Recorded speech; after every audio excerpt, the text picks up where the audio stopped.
Bloating and distension. A lot of women particularly come into the doctor's surgery and say, I just feel really bloated all the time, big tummy, and when I tap it, it sounds like a drum. It sounds like I'm full of air and I don't know why. Well, it's a common symptom, and usually there is a build-up of air within the gut, and the reasons can be identified through asking a series of questions. One of the commonest things is simply swallowing air when you eat or taking a lot of fizzy drinks. That air has to go somewhere, so it can build up in the tummy area. Another thing is foods. Some foods will produce more gas.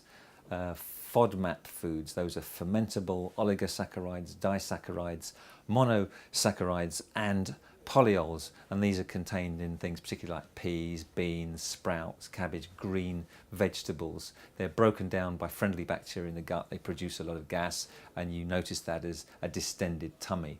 These are amongst the commonest causes of a distended tummy and is often associated with something like irritable bowel syndrome, which affects about 15% of the population. So cut down on those foods. I think another important thing to do is to keep a diary. How often is this distension, bloating happening, and is it related to your periods?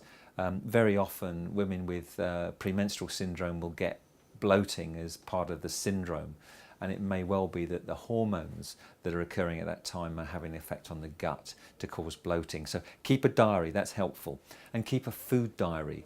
What is it that you eat, even a couple of days before the bloating, that seems to trigger it? It may be that you have a food intolerance. If you do have a food intolerance, it's difficult to identify it because those foods can be contained in lots of different things, and you might not get symptoms for a few days after eating those foods. So keep that diary, and if you want to investigate further, think about an IgG, that's an antibody test for a food intolerance, which you can get from companies such as York Test, and it's a do-it-yourself test. So food intolerance, keep a diary. The next thing to do is to think about whether the bloating comes and goes and feels like air. If it's more persistent and it feels more solid, then it can always be a solid distension rather than air. Now, an ovarian cyst, for example, can cause distension and a feeling of bloating. Endometriosis can do that. More serious conditions of the intestine, even cancers, could cause bloating, and it's likely to be more persistent.